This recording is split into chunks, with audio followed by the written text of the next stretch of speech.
What's going on, everybody? Hello, welcome, and thank you for joining us for anything and everything rock and roll. Of course, with a little bit of ADD. Anyway, I'm Zach. I'm TJ. And I'm Robin. And you're listening to Rock Detention. I don't feel tardy. Gentlemen, how are we doing? Always good. How you doing, boys? Always good. Always good. It's been a week. Always good. Great. I'm back in Nashville. We got through that one, boys. No mistakes. That was no mistakes. I thought it was fantastic. 15th day. We finally did it. Hey, congratulations. Cheers to y'all. Day 15. Damn it. See, now my stuff is disappearing. I hate this green screen crap. Cheers to but I love my green screen. First beer on screen. Yeah, your first Cheers. blurred beer. Yeah. Sponsor, please. Yeah. Cheers, boys. Rest in peace, Eddie. I love my background. I'm not into the green screen thing. I miss my normal background, but that's okay because it was either this or Barbie's dream house mini oven behind me, if y'all remember from some of our first episodes. I do miss it. No, nobody misses it. Nobody does. I just miss your fish tank. Oh, Lord. All right. You know what? Not this episode, but I'm thinking next week I'm going to go back to the living room. That's what I'll do. Anyway, I went downtown Nashville today, walked the pedestrian bridge that overlooks the city. Absolutely beautiful. You probably saw it in the story for tonight. Is it inappropriate to say that sign I saw? I thought that was hilarious. If I had cash, I would have given it to the guy. Did y'all get that text from me? Yeah, I think it's a great sign.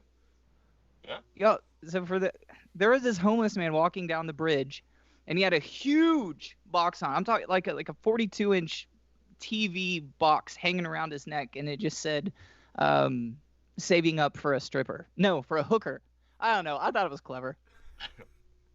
At least it's honest. Anyway, well, for those of you who tuned in, all 200,000 of you, Mom, Dad, how are y'all doing? Robin's mom, Dad, how are y'all doing? We have a surprise.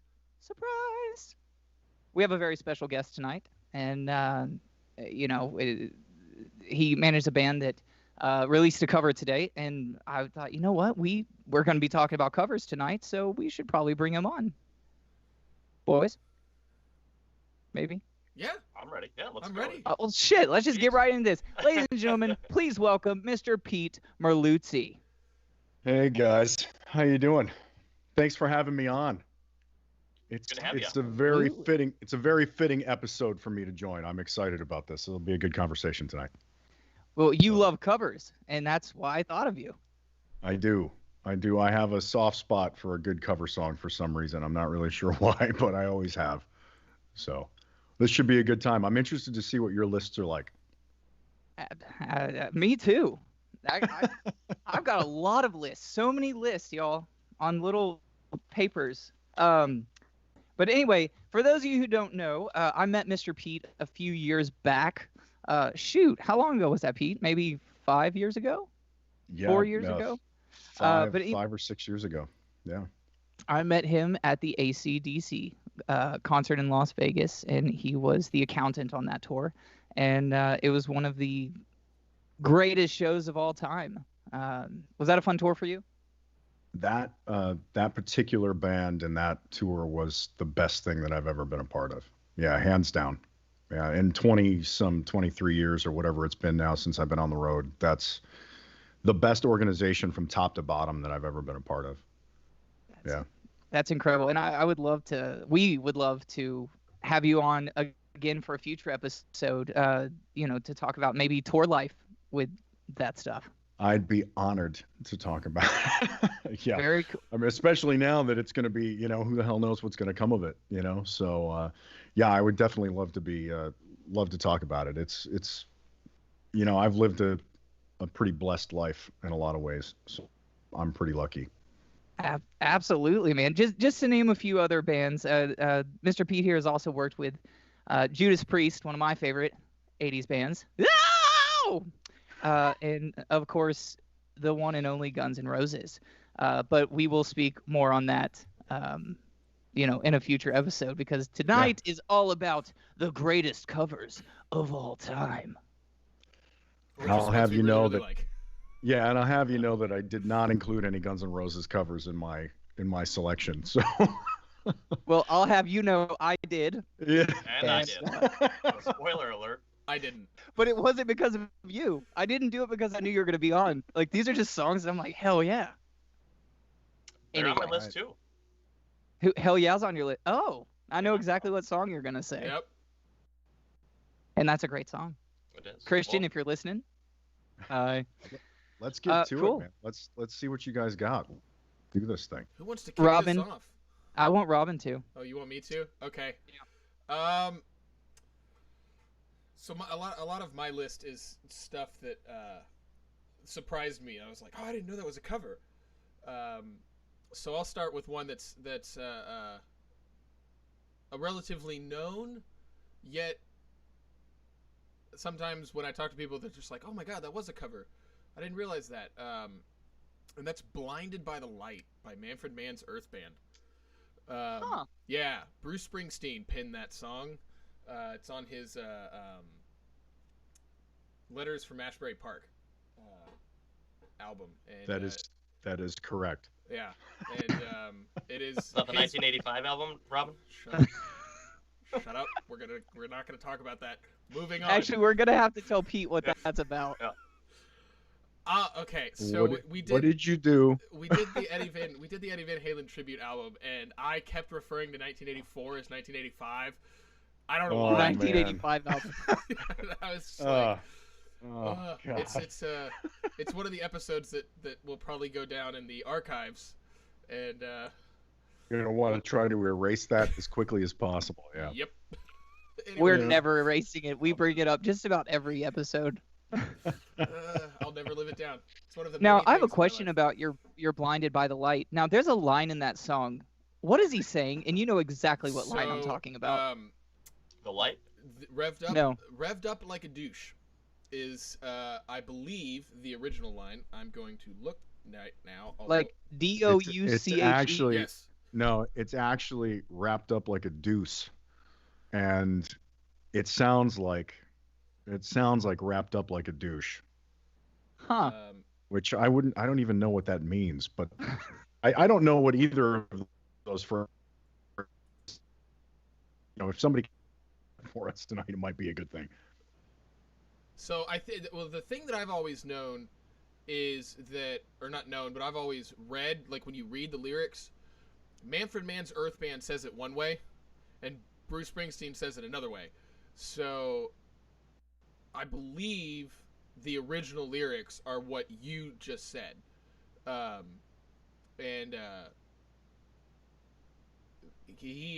Manfred Mann changed them for some reason. I'm not really sure why. I'm sticking with wrapped up like a douche. That's what it is. Alrighty. Alrighty. Well, thank you, Robin.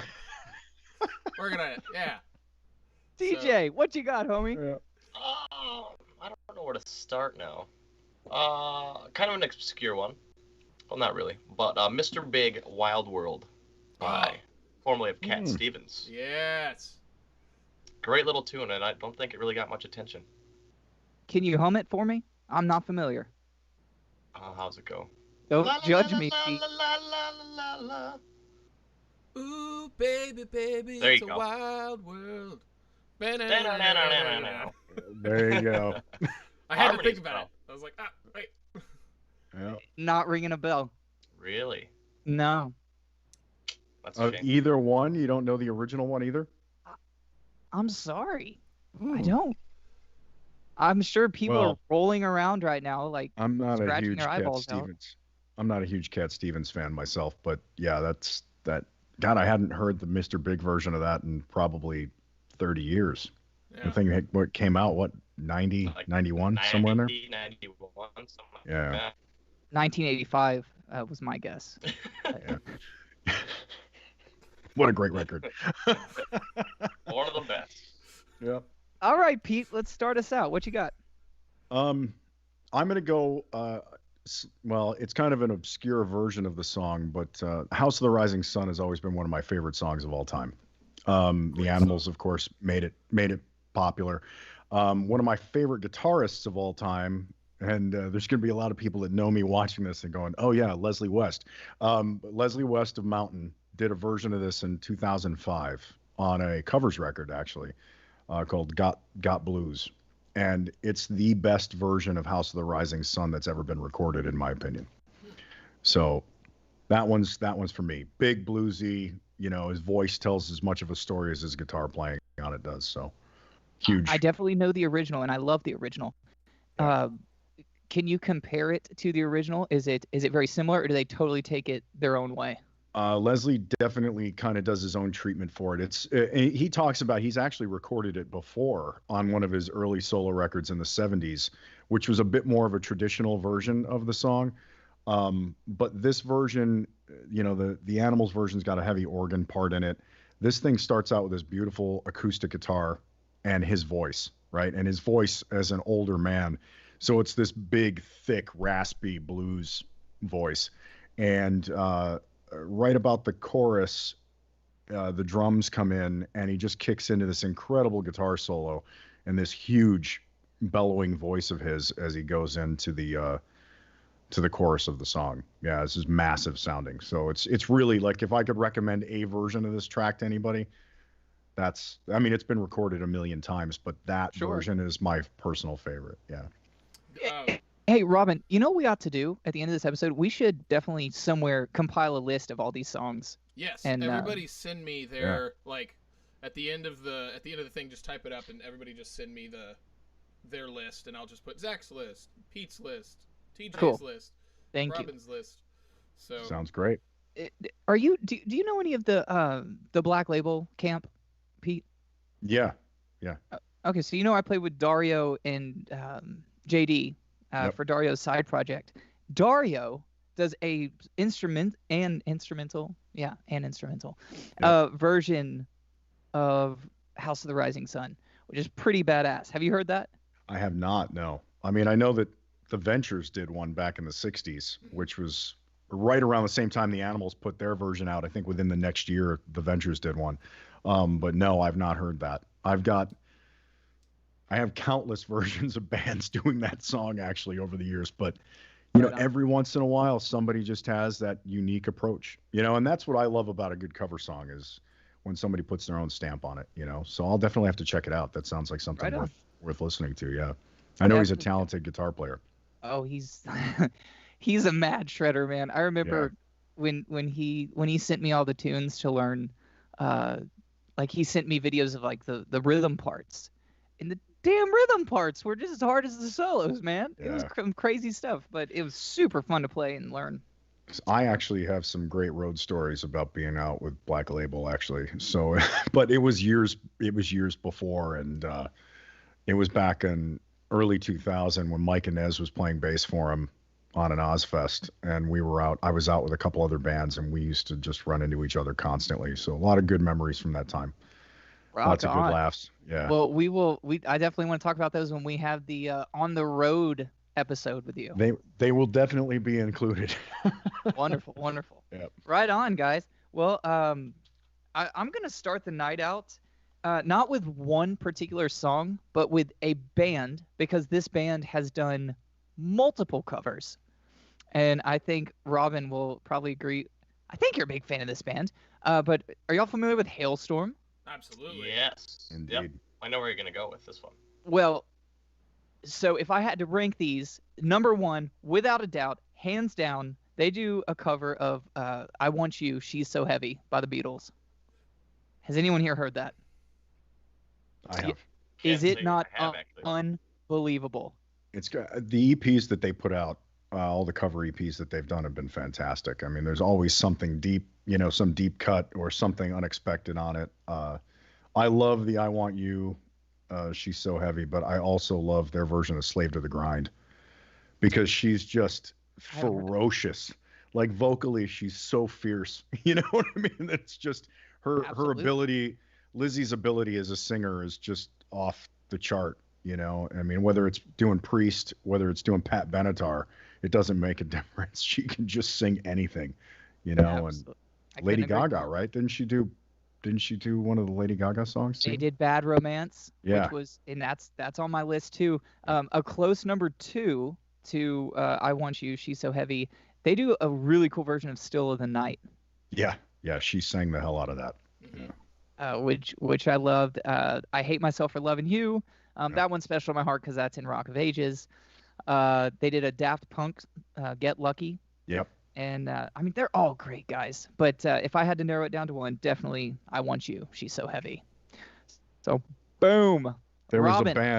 was a band that opened for Slash back in 2010 from Oklahoma called Taddy Porter, and they would close their show every night with a cover of that. They never recorded it, unfortunately, on any of the 3 records that they did, but every night it was just one of those jaw-dropping performances. Young guys at the time, and it was like, whose record collection had these guys raided, you know? And that's how I feel about Hailstorm too. It's the same kind of thing. Are you talking about Still of the Night? No, no, I Want You, She's So Heavy. Damn. A dude sang that. Stunning. Yeah, stunning. It was great. And it's not on YouTube anywhere? I'm sure it's on YouTube. Yeah, they just never put it out on a record, unfortunately. Wow. Okay. Yeah, I love the song, man. And it's one of those songs where if you can't nail it vocally, I mean, you can totally ruin that song. Kid could sing it in his sleep. It was just, you know, there's those certain guys where it's a haunting vocal anyway. Sure. And he killed it live every night. You know, it was one of those that gave you chills, you know, where you're watching him do it. So. Gosh. And which tour was this again? It was the first solo record, so it was the one with all the different singers on it. 2010. No, who were you with at the time? Slash. Okay. Right Self-titled record, yeah. Righteous. I was just listening to that today. Yeah. What song it is, but Iggy Pop song. I forget. Yeah. No, that's a great. We're all gonna die. Yep. We're all gonna die. Yeah. And Zach's buddy Todd Kearns singing that live every night. That is. I just remembered all the Slash guys were there the night I met you in Vegas. Yeah. I just remembered that. Yeah, absolutely. Small world. Okay. Cool. Robin, where you at, boy? I am. I don't know why I called you boy. I don't know. I don't either. Dude. But I got hit with a. Best shot? No, hit with the best shot. No, which is not a cover. So no, my next one on the list is "Dazed and Confused" by Led Zeppelin. Yeah. They didn't write dazed that? and confused. No, they did not write that. It was a folk rock or song by Jake Holmes, who originally recorded it in 1967. Wow. Well, you stumped me. That. You got me on that one, buddy. You got me. Yeah. So. Well, shit. You could have lied and said 1969. Yeah. 1985. So he kind of like, from what I understand, at least, you know, my, you know, just grazing through the glancing through the Wikipedia. Because that's accurate. Yeah. For the most Those aren't part. user made. Oh, don't worry. I got hit with I wrote that article for you, Robin, just today. So yeah, Keith made a comment just a second ago that's like, that's why if you've like looked at my screen, I'm like looking at my phone going, okay, where did I get this information that I got wrong? Like clearly wrong. What did Keith say? He was talking about the when I made the comment that the original AC/DC singer died in Austin. He didn't. And I have and when I say original, not like the original, I mean Bon Scott. And he didn't. And I have no idea where I got that information. Like, I swear I read it in a book, and now I can't find it anywhere. So I'm probably confusing him with another singer and messing everything up again. So my great brain's dude. Now just people are gonna label us as fake news. Fake news. No, they're gonna label me as fake news, not y'all. Y'all usually have everything correct. Mandela effect, bro. Yeah, right. I mean, it is a Mandela effect. I swear. Guilty by association. Yeah. Single-handedly ruining my reputation by being on this show tonight. Right? Shocking. Shocking behavior. Oh no! Don't hire that guy. He went on that podcast. But yeah, so "Dazed and Confused" is on my list because it's one of those songs I just was like blown away that it was a cover. I was like, I Did you listen to it? I've never heard a different version, or never heard another band do it other than somebody covering the Zeppelin version. So, the band that Page was in before Led Zeppelin. The Yardbirds. Yeah. I always want to call them the Birds, and I know they're the Yardbirds. Just call them the Birds. Everything else you say is wrong anyways, so we're good. It's true, yeah. Let's not worry about being factual at this point. Yeah. The Backyard Birds. Yeah, the Backyard Birds. There's like a video of them on YouTube performing that song. Is it the Yardbirds or is it the new Yardbirds, which was basically Led Zeppelin? It says the Yardbirds on the video. Okay, we're gonna have to go look at that. Yeah. We're gonna have to check that out. Yeah. So I always thought that it was one that Page had written while in the Yardbirds, and that the Yardbirds didn't deliver it correctly, so he brought it over to Led Zeppelin. And no, it's by Jake Holmes, who's a folk singer. Interesting. Yep. You gonna add that to your cover set? No. Come on. Not my kind of song. Original. Get the old acoustic version of that thing going. Come on. Oh Lord. Yeah. Not my kind I'll of tell cover. you what. I did not know that. So thank you, Mr. Robin. It's surprising. I'm very dazed and confused over it. No pun All right. intended. All right, Santa, what you got? It's a new hat, by the way. Thanks for noticing. I did notice. Everybody, that is a brand new hat that TJ has on. Thank you, Zach. Thanks for pointing that out. I got one. One of my favorites. Hanoi Rocks doing Up Around the Bend. Oh. Very Damn nice. it, dude. You stumped me twice. Go ahead and hum it for me. You don't know the Creedence song? Come on, Come man. bro. You I mean, gotta know this. No, Okay, you okay. totally know this song. If you hum it, I might know it. Do you want me to hum it? You want me to sing it? What do you want?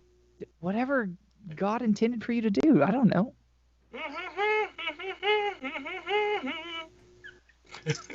Is that it? I need more. Up Around the Bend. You're gonna have to. Maybe you got to go and listen to some of these. Maybe we should have shared the list before I don't we have did the Fogarty's show. voice. No. Yeah, right? Because then this Like, comedic gold doesn't happen. Like, there's a place up ahead and we're going More. just as fast as our feet can fly. I love the melody. Even It's a that- great. It's Creedence, man. It's Creedence. It sounds just like all their other songs. It's Fogarty. Literally. Yeah, it's. Hanoi Rocks did a great version of that. Right on. Yeah. Well, that's why TJ's going to send us a list, and I'll go listen to his obscure songs. There you go. That's not an obscure song, but okay. I don't think either one. Even the Hanoi Rocks version was a hit in the States. Okay, I mean, in my you're young. You're allowed here. But the Creedence version's obviously like. He's not allowed. We're all the same age. Like, he's not allowed. Oh, jeez. So I'm the old guy. I'm the old guy on the show. So no, Gar, I Steve. think I'm second oldest, so we got that going for us. Listen, All right. listen. Okay, for the record, and I've said this in previous podcasts. I'm going to go ahead and say it again now, and this is for you, Mr. Pete. I did not grow up. My parents are bluegrass country. Like that's what I grew up on.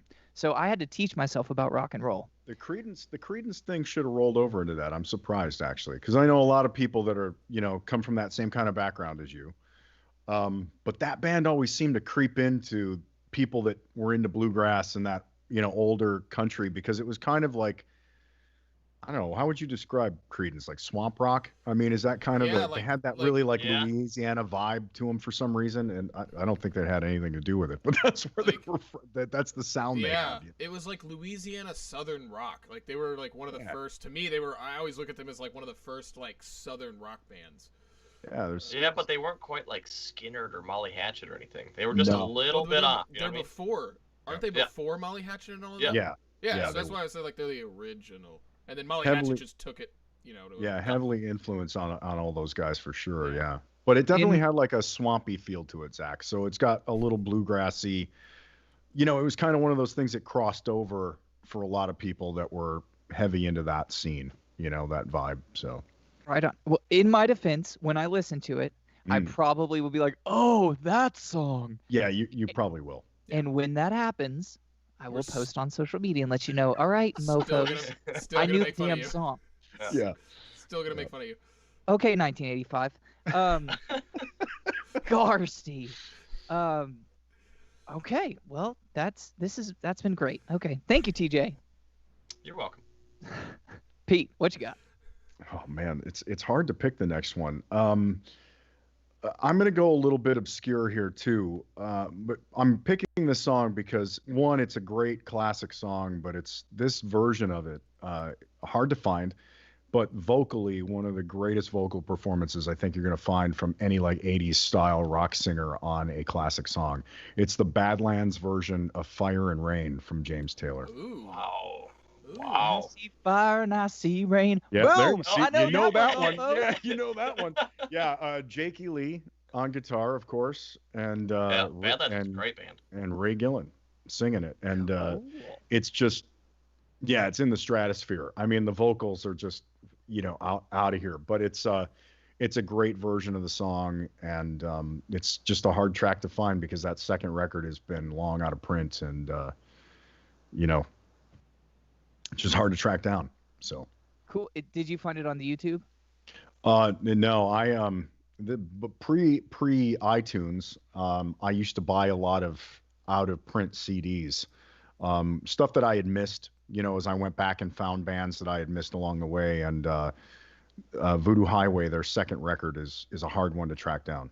And even the CDs are expensive, So if you find it on vinyl, it's even more pricey. But it's a great album. Yeah, and it's definitely there's some highlights on it, Very different from their first record. It's got a much more blues heavy sound to it, but the first record is much glammier, more of that 80s rock, polished rock. But You're talking my language. Yeah. Well, I mean, you'd like both. Both albums are excellent. And then there's actually a third one that never really came out, but there's versions of it floating around out there. So some really good stuff. Right on. Yeah, I love the song. I love James Taylor, man. He's fantastic. It's a great track. Robin, you just pointed. Did something happen? Yeah, I found the information where I confused my information with about the death of Bon Scott. Cool. So I'm not crazy. I just read it. You're pointing a lot tonight. Yeah. Who died in Austin then? Who was it? It wasn't. They were in Austin before flying to London. And so I just remembered Austin. You just wanted it to be Austin. Yeah. Bro, check it out. I guess, Now you're I don't know. certifying people's death certificates over here. Come on, basically. man. Anyways, I just wanted to make sure I wasn't crazy. Well, Thank you for correcting that. Anyways. Zach, I think you're up, aren't you? Yes, sir. Thank you. All right, let's see here. No, this is my honorable mentions. Let's see here. Ooh! All right. Can I start some controversy? Wait, what do you mean? Why are you already down to your honorable mentions? Because Zach doesn't know covers, apparently. So I've that's why got it's not an honorable 4 mention. pages. Hold your dang horses, Shirley. All right. Shirley just seemed like the right thing to say. All right, y'all. I am going to say something super bold. Wait, are you going to say that you like this cover better than the original? Yup.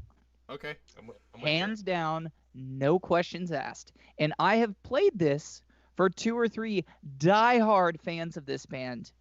And if I remember correctly, they agreed with me. And if they didn't agree with me, I'm going to pull a Robin and just say they did. So they probably agreed with me. Yes, sir, Mr. They're not TJ. here. Can I guess what it is? Yes. I Want It That Way by Steel Panther. Oh shit. Guys, we're gonna lose it. My power in the house just went out. So, love y'all. The podcast is probably about to end here because we don't have power in the house.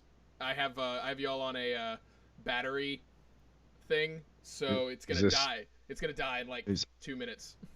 Is Austin going into lockdown? I have no What's idea. happening? I don't know why the power just went out. So, So are we still live? I mean, let's make the best of it if that's the point. No, we're not live at all. I think it's if we are live, I'm surprised. I mean, you're still talking to us, so that means you have internet. Wow, okay, that's weird. Why did my room go dead? Okay. I don't know. Maybe Oh, it's a poltergeist. Y'all talk some stuff. Yeah, y'all talk amongst yourselves. I'll be right back. Go We'll flip watch. the breaker, We'll bro. watch. We'll watch for your lights to come back on. How cool would this be if he flips the circuit breaker, it comes back on, we're good to roll, and we're still live this whole time? Wow. No, I know what it is. This might be the best episode yet. Yeah. The night has just begun.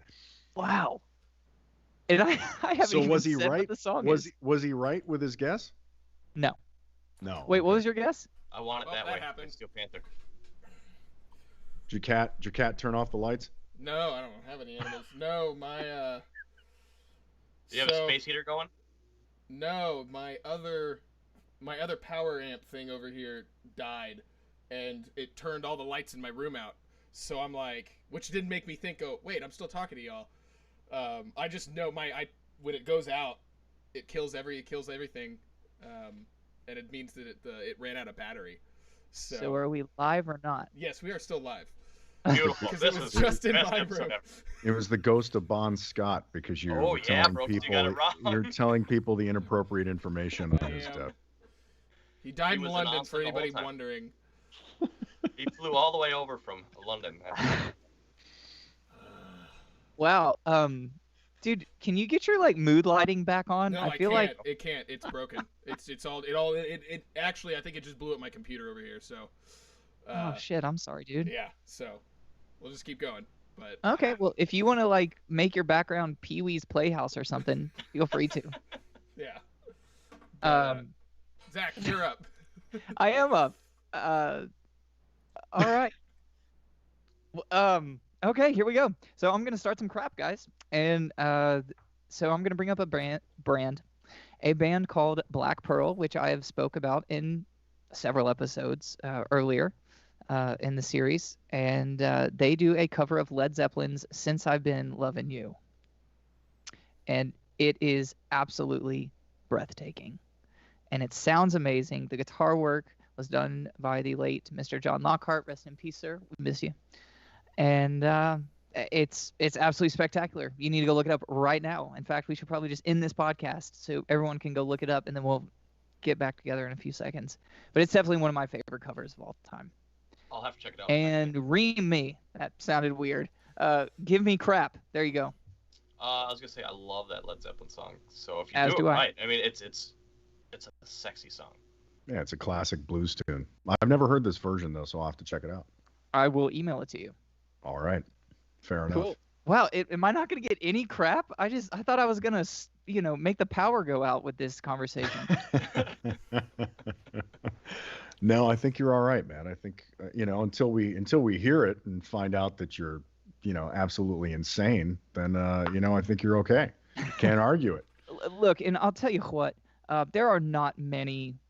In fact, that might be the only song that I would go out that far on a limb and say something like, I love Led Zeppelin and I respect them and I love their sound and their tones and all that jazz. But I think that they took that song to another level. And I hope that I didn't just piss anybody off who's like, I was going to hire him for my tour, but not anymore. When we get the dislike, we'll know somebody. Yeah, right. Nope, we have Then one. it'll be we have about one that. Like. One like, boom. Yeah. Nice. One thumbs up. Every and I once can't in a make while. that information up. That's right. This is good. This is verifiable stuff that he's talking about now. It's every once in a while somebody does a Zeppelin song and they just do it so well that it's hard to deny it. I mean, even Great White when they did "Babe, I'm Gonna Leave You" on Unplugged, it was a massive hit for them. That was actually one of the songs that I had in my honorable mention list because I wasn't sure how far into it we'd get. But yeah, every once in a great while, man. Cool. Well, thank you all for being so understanding. I had a list of He's crazy. Agreed. I had a list of rebuttals, but I can throw those away. You got the whole conversation plotted out already. Absolutely. All right, no reaming here. Robin. Well, that one like just went to 3 likes, so.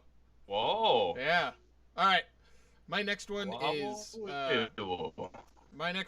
is Hound Dog by Elvis Presley. Huh. So, You just Great didn't know song. that was a cover, or is that Yeah, it's a cover.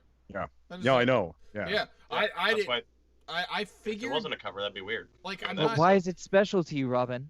Well, first of Yes. all, because it was one of the first songs I ever learned how to play on drums. So, that and Jailhouse Rock was one of the first songs my drum teacher had me learn. But I also it's like I'm not surprised that it's a cover because that was real common Yeah. in that day and age. But at the same time, it's just like, oh, didn't know that. Yeah. So I'll be dang. Shoot. the original version was by Big Mama Thornton. That is a name. Mm-hmm. Yeah. And, Chicago blues, buddy. Yep. Yeah. I love that, ladies and gentlemen. Big Mama Thornton. Yeah. Mm-hmm. That is great. You should go Cool back and beans. look at some of the guys that played in her band. Yeah. Monsters. I think you'd be impressed as a guitarist. There's some great classic blues guys that played with her. Right on. Yeah. You said that's she was based from Chicago? Yeah. Right on. Yep. Cool beans. I love Chicago. There's Just to parts of it. throw that out there. Great I like band. the pizza. Great band. Yep. Yes. I That's saw them great. live last year. Oh man. A little too much horn section for me, but they're still great. They're still because that's like most of their songs are mostly. That's a controversial statement, sir. Yeah. Ream him. It depends on the song, but sometimes you're like, Yeah. okay, I just heard those horns like for the last 30 minutes. Can we mix it up a little bit? They're a I mean, horn they're band. great. They're Hey. a horn band. I understand what they are, but I'm just saying. That's I like wonder if- going to a Led Zeppelin show and going, it's a little too much guitar for me. Now, Be great if Led Zeppelin used the Chicago horn section every Oh, once in a while. I think man. that would be. Yep. That would be Dude, That'd be be- epic. It's like taking jazz fusion to a whole new level. Yeah. I just thought of a genius idea for like a brand or like for someone who, dude, your dad, he pimps out people, right? Like horn sections, correct? I would not call it pimping out people, but Or he rents musicians out. What is it called? What is it? he That's- contracts He musicians. contracts for people. musicians. Yeah. same Dude. thing. I just thought of a great website for somebody who contracts musicians, or in particular horn players.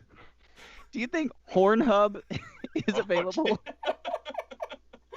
It's not anymore. Nope. Is that on Genius? Oh Just, no. Visit just me, got the, Zach at just hornhub.com. ordered it I mean, now. even one mistyped letter and you're good. You've only got like 26 letters to choose from, so Yeah. I don't know. I think that's one of my $1 million ideas. Mm-hmm. I like Sorry, Oh. Mr. Mordecai. as Robin's buying the website right now. I already got it. I already bought it. It's already done. Okay, well, I'll get the URL. Anyway, am I read yet? You're close. Your background's all red though. What's that? Your background's all red though, so it's Absolutely. yeah. Cool. So you said your thing. TJ, are we on to you? I think so. Let's see if Zach knows this one. Joe Cocker with a little help from my friends. Oh, in your face. Robin and I played that at our graduation. Boom. Wow, that's the first time I've heard you openly talk about that. Not mine. Only because he's giving me crap for it. It's a I'm great sensitive. song. Yeah, it's a great song, and I have video of Zach singing it at our graduation. Please send that right over, will you? I would love to see that. Yeah. Gar. Yeah. Yeah, dude, that is. I'm playing drums on it, so it was. Yeah. Nice. We had a full horn section, which you can find at Was it- hornhub.com. Was it Chicago? It wasn't. It wasn't. But we had a full horn section and a full choir. And by full choir, I mean 3 chicks. We didn't just Right? have we had 4. 4. Yeah. Sorry. Whoa. We had 4 women. We had 4 backup singers, and then we didn't just have a full horn section. We had the entire jazz band from our high school, which is like 6 saxophones, 5 trumpets, and 5 trombones. So it was like this Wow. massive horn section. 3 turtle doves. Yeah, 3 turtle doves and a partridge in a pear tree. It's actually 2 turtle doves. I know. That's my 1985 now. Cool. Yeah. 3 I'll turtle just plan doves. it off. Well, I repeated it right after you because you said it with such confidence. That's what I do. Yeah. At least I correct my mistakes, so. And yes, for anybody inquiring in the comments, we will post the video to our Facebook page of the infamous I can't Great wait. power outage. 2008. No. I don't want it on the Facebook page. If you want to go find it, that's your business. I don't want to post the video. Thank you. So, TJ, better than the Beatles version? I think so, absolutely. What? The Cocker's version. Yeah. Oh, absolutely. I don't know why. I think the Beatles, like, Sorry, no offense, Beatles. Like, thanks for writing the song. and Yeah. stuff. Yeah, absolutely. It's just like so slow. Joe Cocker just brings so much like passion to it. Yeah. I actually think that the Beatles liked it better than their own version of it. I've heard them talk about that in different interviews. And I actually got to tour with Cocker for a little while, and I got to hear him do that every night. It was amazing. I remember. So. Who wants to talk? Whatever. Anyway, I saw him with Huey Lewis, and that was seeing him perform that was just awesome. Yeah, that was a good tour. That was like mid 2000s, right? That was 05, 06, somewhere in there. I saw him. No, that would have been 2009 or 10, somewhere around Oh, there. okay. Yeah, 'cause I was out of high school. Right on. Yeah. I vaguely remember that tour. I grew up with that song because of the Wonder Years. Yeah. There you go. I'm just about to bring that in. Y'all, Yeah. I'm telling you right can't now. not talk that song without Wonder Years. Yeah. Dude, Winnie Cooper, Yeah. you were my first crush. So if you're watching this, love you. I'm serious, dude. I used to watch the Wonder Years, and then I have a confession. Okay, I accidentally stumbled upon the Hallmark Channel a few days ago. And Winnie Cooper was on the screen, and I couldn't stop watching it. It was a love movie. It was pretty good. That's the end of my story. I love you, Winnie Cooper. Oh, God damn. It was an accident, man. You're just flipping through, and you see Winnie Cooper, and you stop. It just happened to be the Hallmark Channel. This is the kind of thing that happens. This is why podcasts are out there now. This is to make people feel like they're not alone anymore. You know, That's what this is all about. Absolutely. Somewhere out there, Zach, there's 3 other people that are thinking exactly the same thing you are that are watching this right now. Hey, man, I'll tell you what. For all you single ladies out there. If you look like Winnie Cooper. Yeah. Give Zach Hell, here. you might be able to get the real Winnie Cooper at this point, you know? Hey, man, I wouldn't mind that. She's probably only like, what, 20 years older than me? She's still cute. She was on Dancing with the Stars a few years ago. Right on, and she's apparently starring in Hallmark films, too. Look at that. Got the total package. Total package. But yes, Wholesome. Joe She's Cocker. wholesome. Absolutely, dude. But see, she'd probably get pissed off if I always called her Winnie. Because I probably could. She might not like that. Yeah, you're right. Okay, Danica, I'm sorry. Her name's Danica. There you go. Now y'all know. There's the one guy that knew that. It's the one guy. Danica McKellar. That's 2 her, guys man. that know. That's Danica just because I looked it up. That doesn't sound good. It doesn't have a ring to it. Fred Savage before Ben Savage took over with Boy Meets World. Everyone's like, who's Fred Savage? I'm like, Corey's brother from Boy Meets World. They're like, oh. Topanga. Yes. Topanga turned out very beautiful. She was my Danielle Fishel. She was my first crush. There you go. That's lovely. Sounds about right. Who was your first crush, Pete? Oh, well, she's an old lady now, but Linda Carter. I mean, you know, I think I was 2 when I first saw Wonder Woman on TV, and I was like, oh, that's what that does. Yeah, I mean, it's kind of hard, like, to, you know, you see Wonder Woman on, maybe it was intended. I don't know. It's just, you know, I mean, that one's kind of a hard one to deny. Her and Aaron Gray. And that one you're going to have to look up. And Aaron Gray was on a show called Buck Rogers at the same time. All right. She was also the mom on Silver Spoons. If any of you that watch Me TV late at night, you can watch all your reruns of those 70s, 80s sitcoms. All right. But yeah, her and Aaron Gray, Linda Carter and Aaron Gray. It's a good starting point. I'll have to look them up.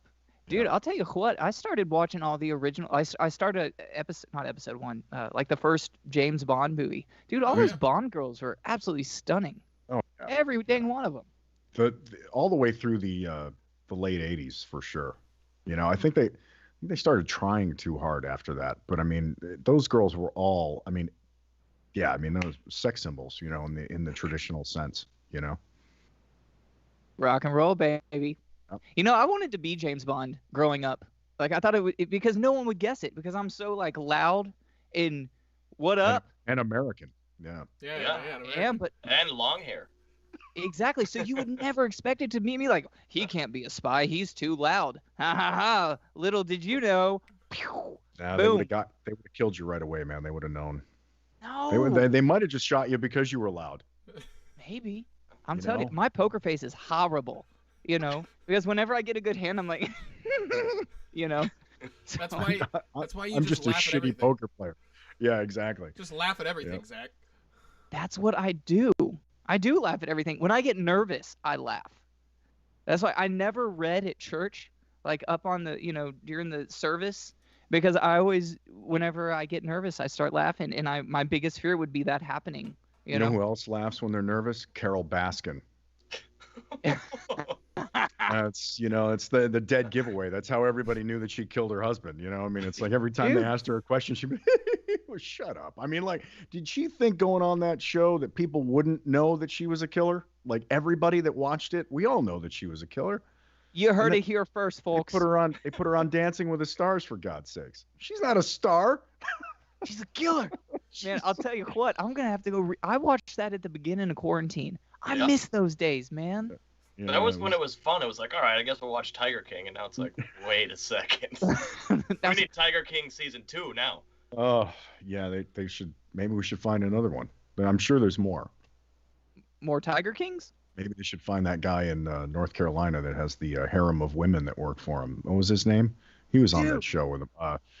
That guy creeped me out. Well, no, they were all creeps. The you know? long hair It was good. Yeah, the long haired guy. Yeah, They had like 10 wives or whatever. that was God. good stuff. So He must really like his tigers. Anyway, So do we have a Keith- question? No, Keith pointed out something that I did not know about with a little help from my friends. Jimmy Page plays guitar on it. Oh, yeah. Which version? Joe the Cockers. the Cocker version? Yeah, the Cocker. Really? Dang. Yeah. Well, how about that? Yeah. So Thanks, Keith. Yeah, Yeah, thanks. that's for a the trusted little Wherever tidbit. you source. are, wherever in you Vegas. He's in Vegas. are. All right, So, excellent. Like it. Wow. Yeah. Who's up? Who's the next one? I think it's my turn. I'm going to do some shameless plugging now for a couple of projects that I've been working on. Do it. Shadow and the Thrill is a band that I manage. The lead singer, guitar player, songwriter, bass player, he does just about everything on the record except for play drums, is a guy named Tony Cardenas Montana, who was at one time the very young 18-year-old bass player in the band Great White and co-wrote a couple of their big hits. But this new record that he did, it's kind of more along the lines of a Gary Moore-esque type blues rock guitar-driven record, and they do an incredible version of Gnarls Barkley's Crazy on the record, and it's one of the best covers that I've heard in a long, long time. And So- I will agree. I will agree to that. Well, thank you. Yeah, it was a good. You sent me that song. What was that, about a month ago? It might have been longer than that now. Yeah, probably a couple months back when it first came out. But dude, obviously I'm a guitar player. Everything's great about the song. But but the thing that really stuck out to me was the tones and the guitar playing. Yeah. He's a monster, man. Yeah, that outro solo is like a whole nother section of the song. It's pretty epic. Yeah, it's just a great version of the tune, and he's a killer singer too. He's got a great soul in his voice, so really worth checking out. if you get Absolutely. time. Well, shoot. While we're name plugging, what can we go ahead and name drop the one that was released today? Oh yeah. Dude, If you two for want one to go down that, sure. If you want to go down that road now, absolutely. Please tell us. I do a little side project. It's called Doomslide, and it started out as a project a buddy of mine and I were working on years ago, and we recorded the first one on a 4-track in his garage, that far back, and it was we used to play in cover bands together, and as I started to tour more, to keep us kind of doing something fun together, I just said, why don't we just record some covers, and I said, but let's do them our own way, so we kind of approach all these songs from like a Black Sabbath, Alice Cooper kind of vibe, where it's a bit stoner rock, and the one that we just put out the video for today is a cover of You Spin Me Round from Dead or Alive, the 80s pop, dance track, that guy that like the poor man's Boy George. But the song's great. And we did a really, really dark version of the song. And we kind of took it from the perspective of the original guy, and we twisted it into like a stalker type version of the song. It's the best way I can explain it. It's one of my favorite tracks on the record, and you guys can check it out on iTunes or on Spotify, whatever, or buy the vinyl, Oh, this one is pressed on vinyl. Yeah, this one is that's the one I sent you the picture of. Yeah, dude, so you guys can throw that up there. It's a cool album. One of the other tracks on the record that's really my favorite track, and kind of maybe the most unexpected hard rock version of a song, is we do George Michael, I Want Your Sex. And it's I think that's really kind of the track on the record when you go and listen to it. I think it's kind of the one that most people hear and go, wow, that's different, but it came out really, really good. And that's one of my favorite ones on there. So those two they've gotten a lot of good response, those two tracks on it. So that's my shameless plug. Thanks. No, thanks. No shame, man. That is badass. Thank you for sharing it with us. It's a no shame podcast. We will, yeah. Zero shame, sir. We will definitely get that linked up on our Facebook page for y'all to go in here, because it is rocking. Appreciate it. Now, George Michael, correct me if I'm wrong, but is he also the Careless Whisperer? He is. Yeah, but he said Boy George too, not George Michael. Well, George did I Want Your Sex. Careless Whisper. Okay. Careless Whisper was when he was in Wham. My bad. Yeah. I'm catching up. Dude, Careless Whisper was from Wham, his original have y'all seen band. the sexy saxogram guy on YouTube? Yes. Oh my God, I just saw it though recently. Have you seen it, Pete? No. Oh my gosh. I'm gonna send you a link. The first time I saw it, I couldn't breathe. Send it over. Yes. What's it called again? Sexy saxogram. Guys, don't tell them what it's about. Just go. Sounds great. I can't wait to get it. It is genius. Historical. Awesome. Historical. Huh. Well, because like New Yorkers say horrible. So do they say historical? I don't know. No. Wait, you're from Florida, correct? I live in Florida. I'm from upstate New York originally. Syracuse. You don't really have an accent. We don't. No. Most of us in Syracuse do not have an accent. We are kind of have this nice generic English speak. Oh. Well, excuse me. That's why it's good for me to do voiceover work, because nobody can tell where I'm from. Oh. So. Yeah, everyone pretty much pins me in Texas. So. You know what? It's only every once in a while that you give it away. Wouldn't you say so, Robin? I mean. Absolutely. It's funny. I mean, the majority of the time, when you speak, Zach, it's very you. Like, you have a very specific way that you talk.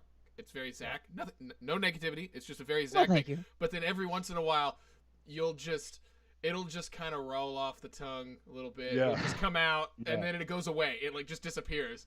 It's really funny. Well, I am who I am. That's right. Now TJ lives in Minnesota, and he says, "Dude." Yeah, it's just dude, bro. Yeah. What's up, dude? He doesn't have the accent though. The accent, like to me, when you get up into like what part of Minnesota are you in? Twin Cities area. Okay, yeah. I mean, when you get up, into the northern part of the state, yeah, boy. Man. Oh, everything's a question. Got a lot of cash there, don't you? Yeah, it's one of those kind of things. It's just they like half laugh too and go, "Oh, for funny." Oh, for funny. Yes. They do. It's true. Is that a common question? Oh, you got a lot of cash there, don't you? That's Well, creepy. it is when you walk into a bank and dump 30 grand in cash on their desk and go, I need a cashier's check for this, please. Ah, Nothing like going in a small town bank and freaking people out. That's sh- another sure. perk of touring. You could do that every once in a while. Absolutely. Man, I wouldn't want to, I used to work at a credit union and I've held, 100 grand in my hand and it's whatever. It's not yours. So you don't really think about it. But I would not feel safe walking from my car or, Yeah. walking through a city with 30 grand in my bag, you The know? only the only time that I used to when I first started out, I was a merch guy, right? So I would sell T-shirts and whatever else for bands, and it was a cash business back then. Late '90s, early 2000s. I mean, it was a majority cash business still, and I end up walking out. I had to leave with a backpack full of money most of the time. So Sure. when I was in every couple of days I'd have to go to a bank and get a cashier's check. And it was always, you always end up with a day off in a town that like, there's no major banks, it was just the Yup. way that it was going, especially Sure. back then. I worked for a lot of bands that did colleges. So we'd play the college arenas and, we'd have a day off someplace and it was like Bemidji, Minnesota, or, something like that. Or we'd do like Lubbock, Texas, and I'd be down there and it was just, you couldn't help it. You'd go and I'm like, I got to get a cashier's check for this because I don't want to be carrying all this around. Sure. So yeah, there's one specific instance where I remember being in northern Minnesota and walking into a bank with about just a backpack, full of cash, and it was all ready to go. But the people at the desk were like, I said, look, I called ahead. I need counter to myself, and um, they're like, oh, well, you could just do it here. And I'm looking around, and I'm going, well, I guess it's as safe as any town. And Totally. I just unzip the bag and empty it out on the counter, and they'd be like, what's going on? I'm like, and it would freak. I distinctly remember a woman at the bank going, "Oh, it's a lot of cash you got there, don't you?" That kind of a thing. And I'm like, "Oh man, like nobody's gonna believe this. Like this is just like, these are the kind of stories. These are the things that happen.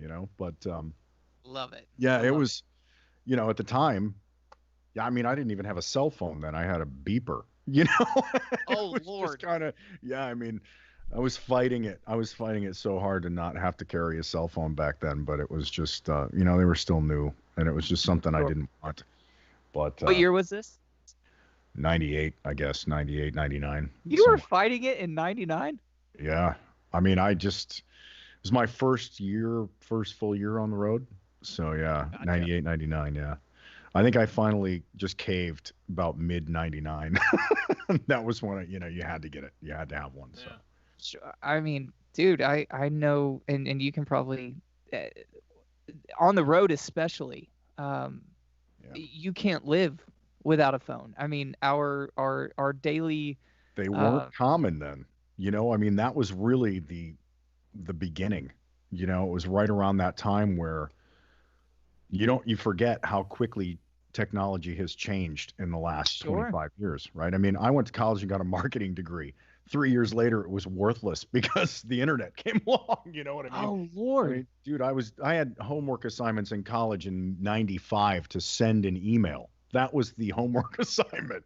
So when you think about it like that and how much has changed in that little window of time, it's You just pretty blew my amazing. mind. Yeah. Like you That's you went to college for a skill Yep. that by the time you graduated, Within 2 years of my graduation. Yeah. The I don't want to say entire it was useless because No, the but it skills are is still there. now. It is now. I mean, the only thing now that I think really pertains still from marketing are like the basic principles, the price, product, placement, and packaging. Sure. That's it. Everything else is Wow. completely different than it I was. feel like So, people in that era, plus or minus, 3 or 4 years from there, like essentially, pardon my, y'all kind of got screwed over. well, think of it like this, right? I wanted to be an A&R guy when I went into school. So I took my marketing degree and I had a minor in music business. As I was getting my degree, I watched the record business collapse, right? From 94 to 98, every aspect of the music business in the record world collapsed. There were no more A&R guys by the time 1998 rolled around. You know, they were gone. So that whole idea of, you know, being that guy that found bands and clubs and, you know, found them doing great cover songs, you know what I mean? Or found them doing something going, oh, you know what song you should be playing is this, you know? And sometimes that was the thing that springboarded people's careers, you know? And cover songs were huge stepping stones for, I mean, think about the country world. Think about where you are right now. There are so many of the female artists that have been signed because of their version of a Janis Joplin song. Sure. That if you went back and looked at all these people that are famous now, half of them recorded the same cover. You know what I mean? They were all doing, oh, my version of, you know, Bobby McGee got me the deal, you know, something like that. And there's about a dozen of them probably that went on to have lucrative careers because of that. Sure, I firmly believe that covers are very important and that they can launch someone's career. I mean, do you know the band I Prevail? Yeah. You know, they got their start by doing a Taylor Swift cover. No, they didn't. What? No, they didn't. They were a band before they did the Taylor Swift cover. I understand that, but that song skyrocketed them, is what I'm saying. They had a big following in that world before that song came out. What world was that? I'd say like an underground following, like a cult following. Yeah, like the pop punk Warped Tour following. I mean, they were one of the. They weren't like the biggest bands, but they were up there. And yeah, it took them to another level, but it was. They were already going and a pretty established act by the time that song came along. Right. So. Let's get I Prevail on. Let's get I Prevail on. Yeah. We're gonna get I Prevail on, and then we're gonna get their side of the story. Yeah, and we'll see who's right. Robin versus Zach. Well, they'll probably say point blank, it's like, oh no, when we cut that song, it's like, oh yeah, we just became, you know, it went through the roof. Yeah, a great band to look at is a band called Our Last Night. They've made almost their entire career off of covering songs. They've got an extensive YouTube page of really well done videos and incredibly well recorded versions of the songs, including the same one that I Prevailed did, which I actually personally, Taylor Swift one? Yeah, I prefer Our Last Night's version over I Prevail's. Okay, so I'll check it out. They're both great. They're both great versions. I Prevail's was just on the Punk Goes Pop album. Some of those are really good. They are. I will admit. Yeah. The Pop Goes Punk or Punk Goes Pop, whatever. Yeah. Have you heard those, Pete? I've heard a few of them. Yeah. Yeah. I mean, there's so much stuff on YouTube now. I mean, I actually, while we were doing the Doomslide stuff, we would always go and look to see if the songs had been covered by, you know, a bunch of people already, because we would try to steer clear of stuff that had been done a million times. You know. Sure. Mm-hmm. So, you know, it's I think it's the best thing to do. You have to find one that you connect with. You know. You know, Disturbed is a known band that their last 3 hits have all been covers. Mm-hmm. You know? Last 3? I didn't know this. Their current one, they're doing the Sting song. What's the name of that track that they've got this big hit with right now? Yeah. If I Lose Myself in You or whatever it is, the Sting track. And then the last one was Sound of Silence. If I Ever Lose Myself. Yeah. I think that's what it's called. Yeah. And then what was before that? Bad Company. Sound of Silence. Well, before Sound of Silence was Land of Confusion from Genesis. Yeah. So they've had their last 3 hit singles were all cover songs. Good for them. That's awesome. And good for the bands. Hopefully that, you know. Yeah. It paid some homage to those bands. When I heard their version of Land of Confusion, I was like, wow, what an odd track to choose to cover as Disturbed. And they didn't change it very much. That's the funny part. Like, it's pretty much the exact same song. Yeah. You know, I mean, they didn't do anything different with it. And I liked it. I was like, wow, because I'm a huge Phil Collins. Yeah. As a drummer, you just kind of have to be. Yep. Same, man. Same. He's vastly underappreciated in a lot of ways. He's a great musician. Speaking of Phil Collins, next one on the covers list. Do it. Hey, I haven't gone yet. I was gonna say. Oh, you need to pump the brakes, Shirley. You should do a Phil Collins song, Zach. What's that? You should use a Phil Collins song. Shit, let me see here. What do I got here? There actually was one, but I took it off for multiple reasons. But anyway, This is a quick honorable mention because we were talking about something that made me think of this. We were talking about covers and that bring bands back on. I don't know. Did you see that a country dude did "Home Sweet Home" by Motley Crue? Oof. Oh God. Oof. It's actually pretty good. His name's Justin Moore, and he did "Home Sweet Home." And the Motley Crue guys actually like sang on it, and were in the music video. They don't I thought it even was cool sing on because their there's own like, shit. what's that? They don't even sing on their own shows. Much less Oh, it's like, come on. be I mean, nice. Vince does. For some reason, they let that guy sing when he can't sing a note. I don't get it. I don't Vince, get it anymore. We still love you, and we would love to have you on the podcast. We don't. No, we don't. I love This you. is the new guy. This is the Love new you. guy. The new guy. I'm sorry. I'm ruining it for you guys. I mean, you're right. We It's love his you. first day. It's a great, yeah. Yeah, it's great. Dude, It's we great. want to have Come on. Motley Crue on this podcast. So, We did want to. and with that being said, Motley Crue, I could get you the other lead singer from Motley Crue, the guy that could actually really sing. Do you want me to get you him? John Crowley. dude, Yeah. he lives in Nashville, correct? Yeah, he does. I I don't know wanna if he meet knows him. how to use Skype. I'll find out. Hey, I still Yeah, want to no- meet him, man. I've known I've John met him. for He's a a long great guy. Yeah, John's awesome. Yeah, he's a Dude. good friend. Known him for a long time. And Phil played with him, correct? Phil Schaus. Yeah. So does Jeremy. Yeah. All your boys. Actually, the four of them just did an acoustic show together. Dude, Ryan, Phil, Jeremy. Yeah, all your Nashville guys, man. They're all really tight. It's a tight little group. thanks to you. Thank you so much for introducing me. I love those guys dearly. Those and they're guys are so sweet. they are the mayors of Nashville, man. Those are the guys to know. If you're a rock guy, those are the guys to know in town. And they're just good people, man. Oh yeah. So When I told Pete that I was moving to Nashville, he said, "You need to know these guys." And I was like, "Oh, okay, yeah." And I'm here within a week, and I meet them, and I'm like, "Oh crap, yep, you need to know these three people." So you were not lying. But no, they all, for those of you guys that don't know, if you don't know who they are, they play with Ace Frehley, they play with Gene Simmons. Jeremy and Phil both played with Karabi on. I don't know if Phil's on the live album or not, but Jeremy definitely is. When they did the Motley '94 live thing in Nashville, Jeremy was the music director on that. And it's just, they're just good cats. Phil's in Accept. Ryan used to be in the band Hair of the Dog. That was his band, and he was the front man, guitar player for those guys.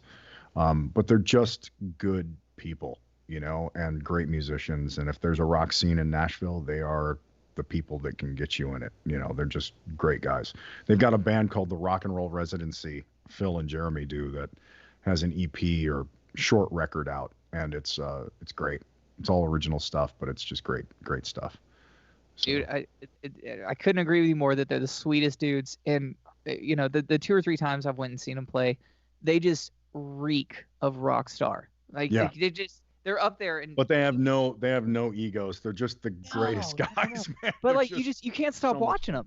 Yeah, they're just so much fun, and you could see it if you're a Kiss fan, and you haven't seen Gene do his solo shows or AC do his solo shows recently.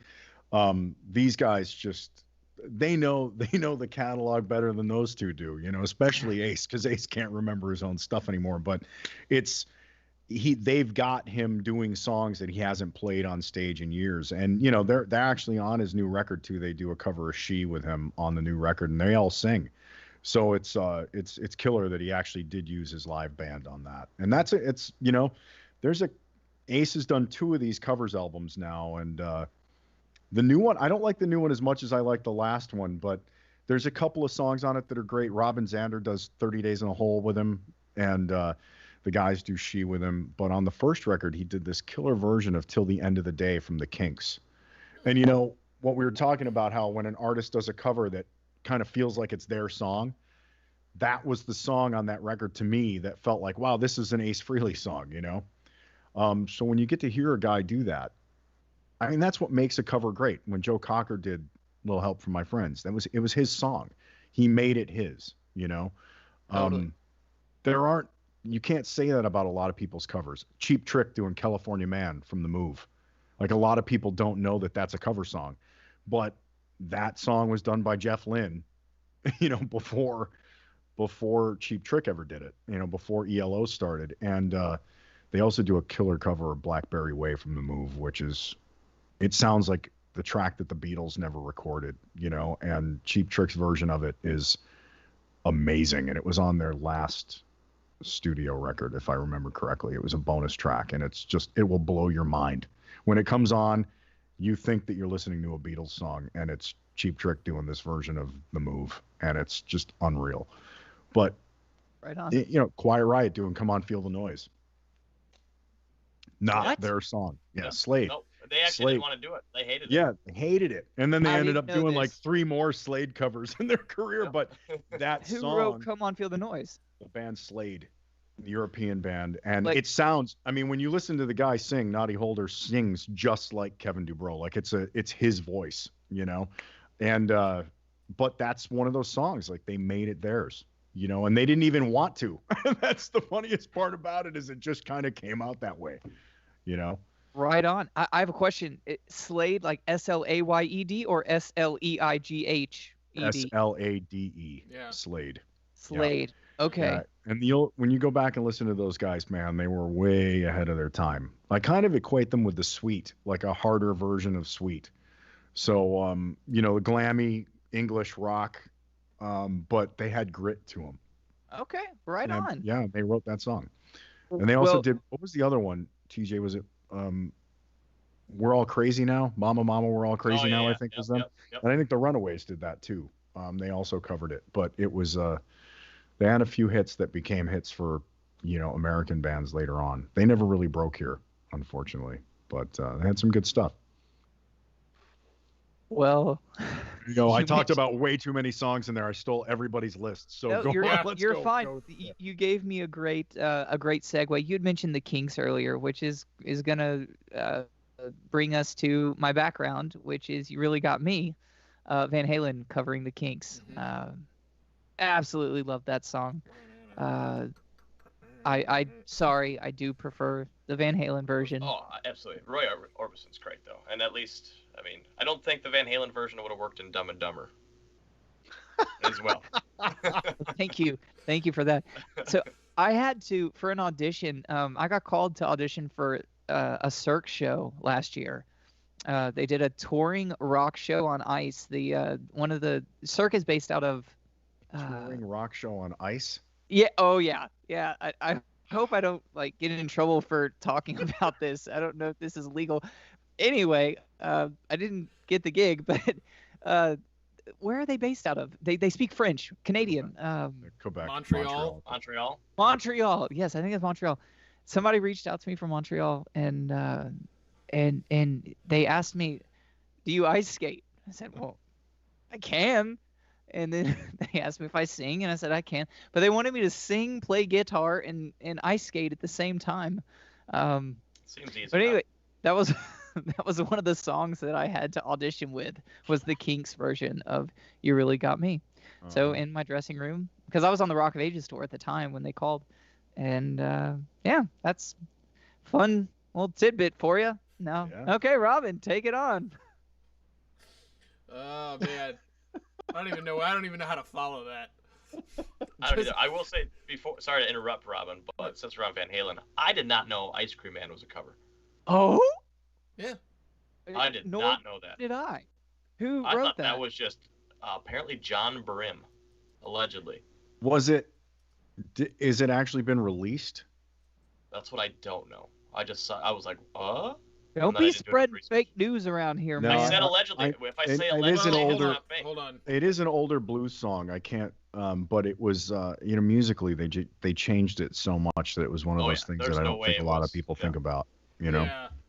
Maybe. Let's look it up here. We've got the wide world of the internet. Yeah. Let's see if we can't. And Van Halen did other Kinks covers too. Yeah. I mean, and not to mention, the cover of "You're No Good" on Van Halen too. Yep. Yeah. It's great. Apparently. But, Sorry, I didn't mean to interrupt. Go ahead. Oh, you're good. Wait, you're no good. Like, you're no good. You're no good. Yeah. You're no good. Baby, Yeah. you're no good. I didn't know they covered that. It's on the I've second never heard record. it. It's the opening track. Is it opening track or second track on? first or Sec- second. Yeah. Yeah, first or Well, second song. If it's on the 1985 album, I haven't heard it. The unreleased gem. Wouldn't that be something if we found out later in life that With there actually Hagar, was a David Lee Roth. 1985 album that they just never released, and then Robin would be like, "Boom!" I mean, Yeah. even Dave. Think about the all the covers that Dave did in his solo career. Gigolo, California Girls, Yeah. just Tobacco Road. That's Life. I mean, he Yep. he did some great covers. And he was always a character, made him his own. I mean, that's even though he didn't have to change them much. I mean, California Girls is pretty stock. But it's just Dave's character that made it so great. Mm-hmm. Yep. What do you got there, Robin? What did you find out? So, according to songfacts.com, I claim Fake no news. knowledge of if this is correct or not. So take me out of this. I'm just reading it off a website. No, and like I said, it's like there's no way. Yeah, this was written and originally recorded by the Chicago blues musician John Brim. Brim recorded this at Chess Records in 1953. Wow. In 1994, he released a compilation album called The Ice Cream Man. Ah, So, John Brim, that's Brim, if you want to look that up. awesome. Very cool. I knew it was an old blues tune. I just didn't know who it was that had done it. Yeah. Yeah. One song that, again, another one that I didn't know was a cover was I Love Rock and Roll, Joan Jett and the Yes, Blackhearts. I didn't know that either. Yeah.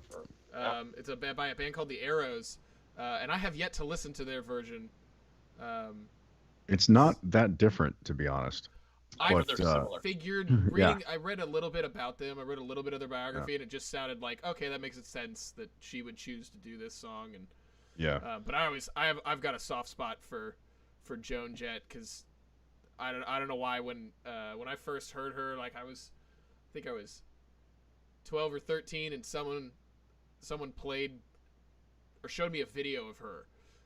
We were watching a video and of like one of her performances back in like the early 80s. Yeah. And I'm just like, yeah. Yeah, like she had a lot of covers. She had a lot of Yeah. covers in her career. Crimson and Clover was a big hit for her, which was a Tommy James song, and Mhm. she's had a bunch of them, and she's always managed to put her own spin on stuff, and it works for her. I almost got fired from a gig because she was playing down the street, and besides like the 3 minutes that I saw her at that performance, I still haven't seen her, and I want to see her. She was supposed to be on tour with Motley Crue, Poison, and Yeah. Def Leppard. Def Leppard. Leppard, yeah. And but yeah, I right as the break hit, I looked at the band leader and I was like, I'm running down to see Joan Jett. I will be right back. And I sprinted down. I'm wearing suit and tie, and I'm just sprinting down the street. And I saw about 3 minutes, and then ran back and kind of sweating, and I sit back down on the bandstand. And right as if I had been a second later, he probably would have been pissed because it was right as we were supposed to go back on. So She's great, man. The first time I ever got to see her, I was out with ZZ Top, and we did this. I think it was 2007. We were doing a Jack FM radio tour, and it was ZZ Top, the Pretenders, and the Stray Cats. And we did a few shows where there were extra bands added on. And this one gig we did in Chicago, Joan was one of the bands that was on the bill, and she was dating Carmen Electra at the time. And I just remember walking backstage at one point, going somewhere, and I'm passing her and Carmen Electra, and I just kind of went, "Huh, that's weird," It just kind of kept on going. But then I later did a run with her in Heart, which was a great bill, and it was a great show. I mean, it was such a cool thing to see the two bands up there together. I'm a huge Runaways fan, and the legacy that really Joan and Lita Ford and Sherry Curry and those girls have as a real rock band, a female rock band, which is kind of, it's not that they were the first, but they were definitely one of the, made the biggest impact, I think, in that world. But yeah, some great stuff, and she's just, I mean, what can you say? I always loved "I Hate Myself for Loving You." It's just such a great rock song. I mean, there's no more rock title than that song. I mean, that's really, and like we were saying that Hailstorm had covered that one. So, yeah, it's killer. I was like, I knew I talked about that tonight. Yeah, I was yeah. looking at I got too many damn lists over here, man. I'm having to check things Yeah. off. It's scary, man. All this stuff is in my head. All these songs that you guys have talked about. A lot of these things are just, there's things that I've just, I've listened to a lot of cover songs over the years. I guess That's great. But it's fun. I mean, it does help break bands. I mean, even Metallica when they started, they were doing all kinds of covers. I mean, obscure, very obscure covers, but Bread Fan and stuff like that. Those weren't their songs. Those were things that they pulled in from other people. Mm-hmm. Please do not mention Turn the Page from them, okay? There's nobody. That's not on anybody's lists, is it? No. But Metallica Okay, is on my list. Good. All right. Well, go ahead. What do you got from Metallica then? Since we segued into it. Well, I mean, as long as TJ and Robin aren't going to be offended. Well, wait, Robin went, correct? I just talked about TJ, would you be offended If what? if I jump the gun real quick? Jump the gun, bro. We'll go back to TJ after you jump. Right. I see the look in your eyes. Oh, he's gonna play it. He's gonna play it. I'm gonna play it because this is also the riff of the week. So I'm gonna play it and then I'll say it. Okay. Play it, don't say it. Spray it, don't. I don't know. Anyway, is it on? Can y'all hear that? Yeah. Yep.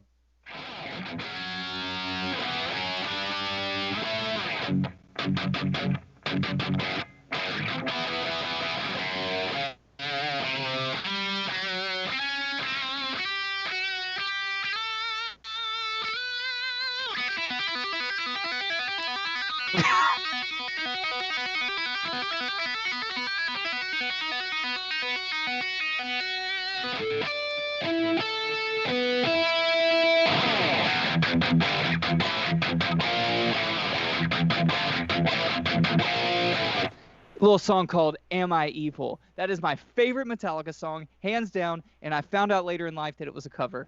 Okay, thank you for listening. By Diamond Head. Exactly. Yeah. They opened for Megadeth when I was their tour manager. That was a fun experience. I'm sorry. I feel like I just took way too long to do that. But I had to get a riff of the week in there. It's a great track. Yeah. Thank you. Okay, well, now I feel like a tool for doing that. Sorry, guys. And back to you, TJ. Steal the show. On that note, TJ, what do you got? I did like their Whiskey in the Jar cover. I don't know. I don't think it's better than Thin Lizzy's, though, because Thin Lizzy is just Thin Lizzy. But that's not mine. Mine, and one of my favorites of all time, White Lion, Radar Love. Yes. Wow. That's an interesting pick. That's a surprise. Great musicians. Yes. Vito Bratta was amazing. Wait, you don't know Radar Love? Damn it, man. They even had the Chicago horn section play on that, for God's sakes. I figured for sure you would know that one. Well, listen, my website Hornhub didn't hire him, so I don't know about him. By the way, Hornhub is taken. Thank you for looking. I told you I already got it. I didn't find it out. Someone in the comments found it out, and I was like, "Dang it is taken." Shit. Yeah. Next, you're gonna tell me Cornhub is taken. Probably. I'm not opening that link. I don't imagine like that.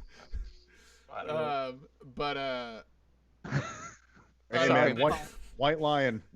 I was just reading an article about them the other day about they were just like this totally underappreciated band that came out towards the end of that scene, and. Yeah.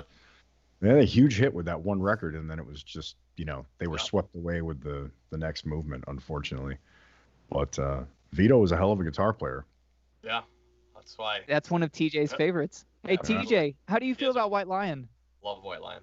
And how do you feel about him, like on a shoulder level? Shoulder level? Probably a tattoo somewhere. Wait, is that private? Oh no, you're good. TJ does not have a tattoo of White Lion. Okay, yes, he does. Get out of town, really? Yes, sir. Man, I only know chicks that have White Lion tattoos. Well, I'm one of them. Well, hello. Dude, show him your tramp stamp. I'm joking. No, he doesn't have one of those. No, we don't. That was my first tattoo, because that's why I picked up guitar originally, because Vito Bratta. Tramp. Yeah. So it was a nice, simple little. I was like, if I get a tattoo, I'm gonna get that little lion on the shoulder. like Simba. Oh, it was just the cover of the Pride album. Hey, Simba's probably been cooler. Way cooler. don't hate. I think it's awesome that he supports a band that much. Hey, yeah, dude, it's killer. I mean, they were a talented group of guys. I mean, Lomenzo, the bass player, went on to play with all kinds of people. Yeah, I think, is he He's still even in. Megadeth? No, but he was for a little while. I saw him play with John Fogerty. Really? From Yeah, Creedence yeah. Clearwater Revivals. That's your Sorry, trivia for Steve. tonight. No, on Zach. this is not crap on Zach hour. No, it's just this is how all the musicians. It's all tied together. This is what happens, playing for everybody. And what I've noticed, you know, it, as I meet more people, higher up on the food chain, in the music scene, the world gets smaller and smaller. Everyone knows everybody. It's crazy. It's not a big industry. I mean, Lomenzo played with Zach in Pride and Glory, and Zach Wilde. He was the bass player on that. I did not know that. Yes. Right on. I think he actually has done some Black Label tours as well before JD became the regular guy. Right. Because Zach was going through bass players left and right there for a while. Right on. Well, JD, I feel like JD was the original. Then he left for a little bit, and then he came back. It's possible. I think that's the story. I don't know. That's a good pick, man. I'm impressed. I mean, for 80s bands, we haven't gone down the cliched road, the Smoking in the Boys Room cover and the stuff like that. But I don't know if it's I'm gonna. Is that on your list? I can't see her. You've now become invisible when you put a white piece of paper up to the thing. Okay. You got to hold it like in front of your body so that it doesn't disappear. Yeah, so it's on there. I may or may not. Yeah. I mean, one of my favorite covers ever is from Wasp, and they do the Who's "The Real Me." It's one of the best hard rock covers of a classic rock song I think that was ever done. And it's Frankie Banali, who just passed away, was playing drums on that. So, from Quiet Riot, who played on "Come On, Feel the Noise." So, there's just, we haven't really gone down that road, and White Line is definitely not one of those cliched bands, because they were they weren't around that long, so we didn't hear that song 1,000 times. They had their own hits too, so they weren't defined by that cover song, but it was a great track. Yeah, great music video too. If you guys haven't seen it, I'm sure you have, Pete. But yeah, it's been years, man. It's been years, but yeah. It's the typical like pool hall, bikes, girls in short shorts, and then probably a mountain or a desert somewhere in between. Yeah, at least one. At least one. Old. That's great. Holy hell! I didn't realize we are fixing to push the 2-hour mark. Why don't we start doing honorable mentions, and everyone, let's just finish your lists. Is everything okay, Robin? Yep. I want to start. Yeah, okay. I would like to start that list because mine is extremely short. Because I only have 3 songs left on my list. Actually, 4. I have 4 songs left on my list. Actually, 5 or 6. Nope, just or 4. 9. I scrolled down a little farther and I was like, all right, I didn't mention that one because the last one is close to home for Zach. So, first one that I didn't know was a cover, Superstition by Stevie Wonder. Oh, I didn't know that. Yep. Cool. Superstition, Ring of Fire by Johnny Cash. What? Yep. No, You didn't write that? his wife wrote that. Well, June wrote it, but his Johnny's sister-in-law, Anita, recorded it first. She recorded it in Really? Yeah, in '62, I believe. Wow. Yeah. So, Torn by Natalie Imbruglia. I always probably butchered her last name, but I've always liked that song. I don't know why, but I've always just really liked that song. And the original version is much slower and more of like I don't want to say, it's not trashy. It's more distorted guitars, and the lady singing it just sings it with a passion that Natalie didn't capture. Hers is like really pop produced, and there's a reason it was a big single in the 90s. Right. And the last one is Achy Breaky Heart. that is a cover, and I had to put that one on there because it's close to home for Zach. So. Yep. Thank you for that. Nice. Thank you, Robin. Nice. CJ? Plug. Do you want to give the background on that, or do you? I mean, I know, but do you want to? no, Do you want to give the background on it? My father. I grew up in Nashville. In the 90s, and my pop was the right-hand man for a gentleman named Harold Shedd, who basically gave Billy Ray his shot, if you will. Yeah. And yeah, so my pops got to open one of the first royalty checks, and so it's just a fun. It's a cool song, you know. It's a great story. Absolutely, yeah. And that's the end of the story. TJ, what you got? No, I've got a few. Let's see if I'll check down the list. Jeff Buckley, Hallelujah. Yeah. Like, Oh, heck yeah. And Can't I not will have go that. on a limb and say that I think his is the best version. Sorry, Yeah. not Yeah. sorry. Yep. Oh, absolutely. Absolutely, yeah. Jimi Hendrix, All Along the Watchtower. Bob Dylan. Yeah. Yep. The Clash, I Fought the Law, and story I found out about this that I didn't know. Sonny Curtis replaced Buddy Holly in the Crickets, and they released it first, and then the Clash covered it. Marilyn Manson, Sweet Dreams. Yeah. Great That's a cover. good one. Mm. You guys probably won't know this, but I got to throw it in there because I love these guys from Finland. Children of Bodom does a pretty great Danger Zone cover. They also do Oops, I Did It Again. Oh, do. man. And Rebel Yell, I'm not going to say it's better, but Alexi Leho is quite good at guitar. And without the ray gun, he matches Steve Stevens' pitch pretty good in the solo. Hell yeah, I Don't Care Anymore. Yeah. What up, Oh, Christian? Smashing Pumpkins Landslide. Oh, I saw that. I didn't listen. It's Is it not good? the greatest, but it's on my list. I mean, it's like Yeah. it's not terrible, but it's not like I'd take Stevie Nicks. I just had it on the list to Right talk on. about because I didn't know if we're gonna do good and bad ones, whatever. Dude, the Texas in me has to say this real quick. I think Dixie Chicks did a great version of Landslide. Yes. Okay, go on. Def Leppard Rock On was pretty impressive. David Essex is still better to me. What though. is that judgment nodding, Pete? nothing. I'm just listening to the songs, man. Uh, No, what do you have against Dixie Chicks? I've just Musically. I've just never been a fan. It's like the Stevie's voice is so distinct. You know, it's just one of those things. I don't think many people can really touch it. You know, that song's kind of her. You know, it's one of those signatures. You know. Well, I will be sure not to cover Landslide. Thank you. Or I won't send it to you. I can hum it for you. Yeah, could you hum that one for me? Landslide. Muse, Feeling Good, I love Muse. great cover. A lot Steel of Panther, I Want It That Way. Okay. Red Hot Chili Peppers, Higher Ground, and also was in the Power Rangers soundtrack, so that one hits home to me from a little kid. During the parachute scene, if you haven't seen the movie. Thank you. And Aerosmith, Come Together, and Train Kept Her Rolling. Yeah. Motley Crue, Smoke in the Boys' Room. And then the obscure one that I'm going to end on, that's one of my other favorites, that maybe Pete knows, maybe doesn't. House of Lords, Can't Find My Way Home. Wow. That's a really obscure one. That's cool. I can't say that I could claim that I've heard that.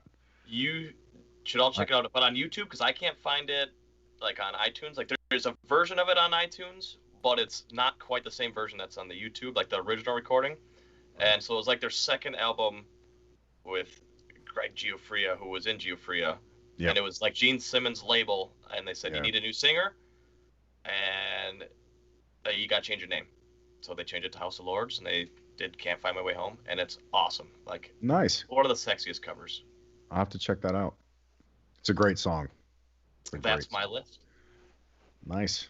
Well, I had Guns N' Roses on there, if I didn't say that already. Which one? Knocking on Heaven's Door and Live and Let Die. But I did know Knocking on Heaven's Door was recorded for Days of Thunder, the movie with Tom Cruise. Great movie.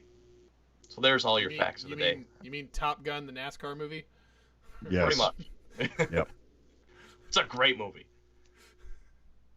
There's a great David Coverdale track on that soundtrack that Billy Idol wrote, actually. Oh, what is it? I think it's the title song. It's the main or last note of freedom. It's called. Yep. Coverdale's voice is amazing on that, and it's a Billy Idol track. It's a Billy Idol song.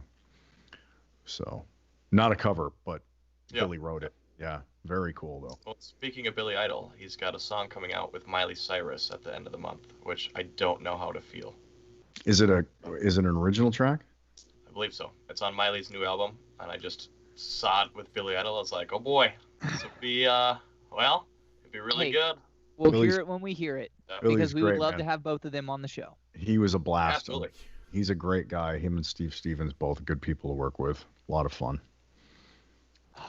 And Miley's got some catchy stuff, but it's not my genre. I mean, she could come on the show, but that'd be for me. For the record, the sigh that I just gave was because I wish we could. I look forward to the episode of talking about bands you've toured with. You know. Yeah, there's it's funny because you keep mentioning stuff and I forgot that I was there. Well, there's some things that come up, from that. If you've got some little sticky notes or some post-its or whatever you got in front of you, make notes, because I would like to do this sooner than later. I'll just look at my walls. That's all I can do to remember everything now. That's why I've got it all up there. There's funny. There's a couple of songs on your list that are on the Doomslide record too, TJ. So that's kind of funny. Which one? Small World. We do Rock On. Wade, the guitar player, my partner in that band, he's the one that sings that. It's one of his favorite songs of all time. And it was an inevitability that was going to end up on the record, and it came out great. It came out really good. And there was another one that you mentioned too Ring of Fire actually is on there. So Nice. we did that as well. Did you guys make that your own version or? Oh yeah. Okay. Yeah, there's only one song really that we kind of did semi-traditionally, and it's Midnight Confession from the Grassroots. Okay. We changed it up a bit. We had Jimmy Bones, the keyboard player from Kid Rock, played on it. He did that and one other track on the album, and that one came out really good. It's one of our favorites. One of my favorites. It's one of my favorite songs of all time, and it happened to be a song that Wade's mom had always wanted him to do in bands, and Wade's a few years older than I am, and we got it done and recorded about 3 months before she passed away, so she got to hear him do it finally after all those years of kind of prodding him to do it. So Cool. it's a cool one. Yeah. Fun stories, right? Like it's funny what music means to people, So. Well, do you have any last minute ones to rattle off, Pete? If I got 3, I think. There's a band called Tigers of Pantang from the new wave of British heavy metal. John Sykes was in that band before he went on to Thin Lizzy, before he was in Whitesnake. His last recording with them was a version of Love Potion No. 9 from The Searchers. It's badass. I think a kid did it on American Idol a few years ago and actually did the Tigers of Pantang version of it, which I thought was insane. Killer version of the song. I always loved that song anyway because I'm into a lot of that older 50s and 60s rock, because that's what I grew up listening to with my parents, on the radio stations. And a great version of it, and Sykes tears it up on that. Another one, 1978, Whitesnake, on their Trouble record. They very rarely do covers, but they did a version of Day Tripper, which will absolutely blow your mind. Super funky, an incredible talk box guitar solo. And they chop up the riff, Zach, so it's like really got a funk vibe, like almost Superstition kind of vibe to it. I've got to check this out. It's Coverdale's voice, like as a younger guy, and badass, right? And Dude, the bass, he crushes the bass it as an playing on older it. guy. Yeah. I know, but when you hear him like on the Deep Purple records with Burn and Stormbringer and stuff like that, I mean, there was just something. It was him kind of growing into his voice, if you could, take it like that. So like those first couple of Whitesnake records, and then when they did Live in the Heart of the City in 1980, that was to me like, that was the David Coverdale all of a sudden that we knew, that deep soulful voice. And then it grew into that, huge, explosion that they had in the 80s here in the States. But their version of Day Tripper, and I mean, their live version, Ain't No Love in the Heart of the City, is amazing, right? Hands down, one of the greatest, tracks I think they've ever done. But Day Tripper is just a really cool one that a lot of people don't know about.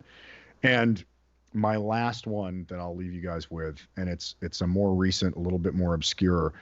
We talked about Karabi a little while ago. He did some time in the Dead Daisies, and on the first record that he did with them, they did a cover of the Alex Harvey band track Midnight Moses. And I've known John since 2006.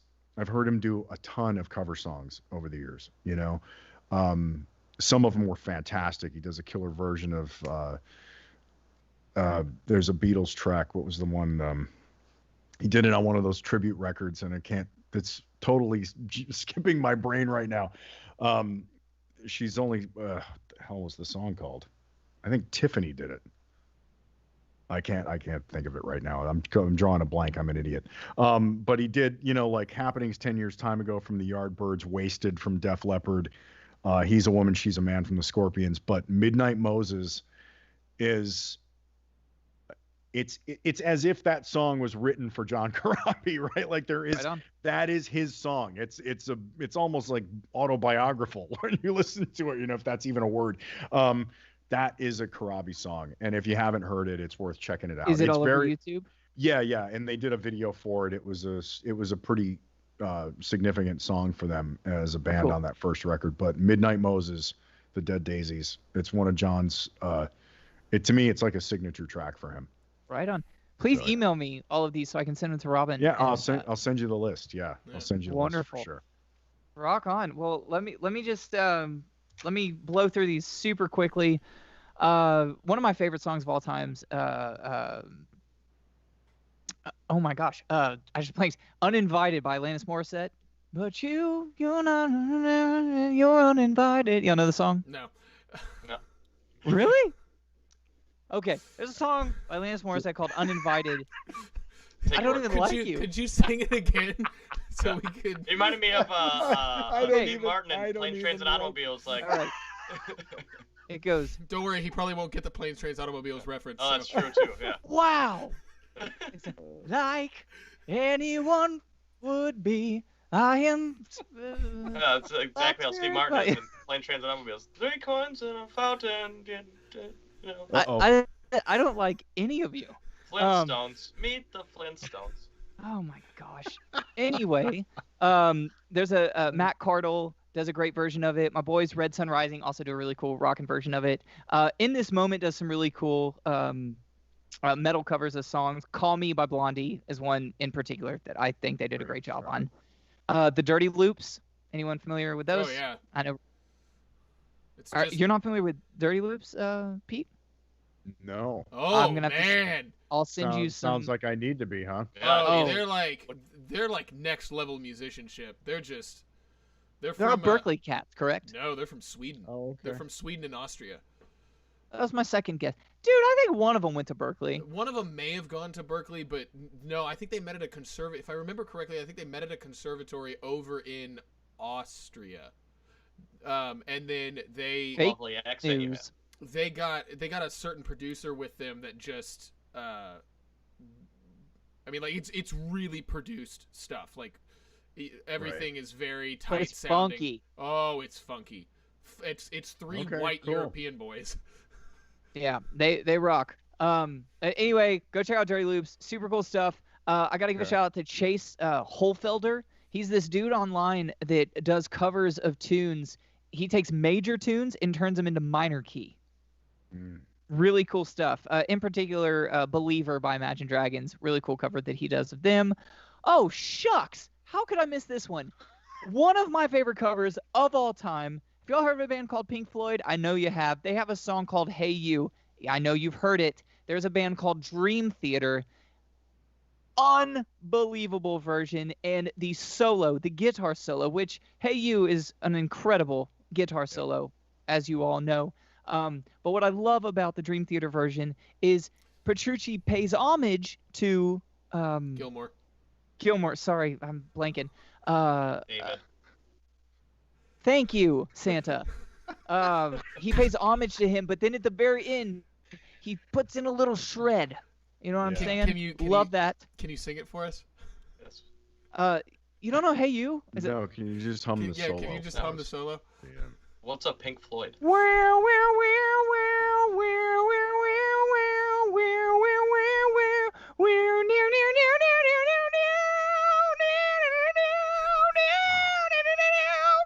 You know what I'm talking about? Beautiful.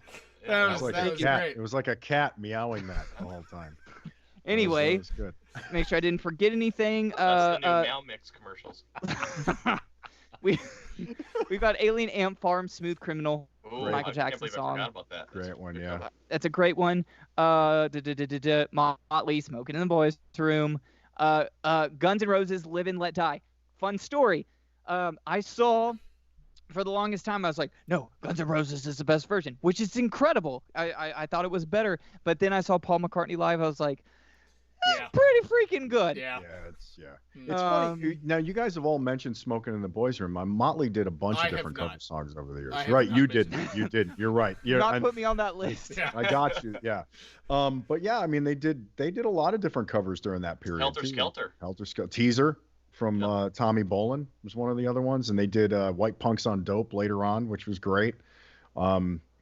They had every once in a while they'd surprise you with a track. They did Jailhouse Rock and Girls, Girls, Girls. Yep. Which cover was it that that was kind of like they didn't have a complete album, and the record label's like, look, you guys need one more song, or one or two more songs, and you gotta put something on there. I think it was Smoking in the Boys' Room that was like that add-on. Which they still did a decent version of it, but it became their hit. Yeah. So became their hit. I think it was that one. I may be wrong. It was one of their covers that they were just like, because Nicky talks about it in his biography, where they were just like, hounding him because he hadn't written enough songs for the album.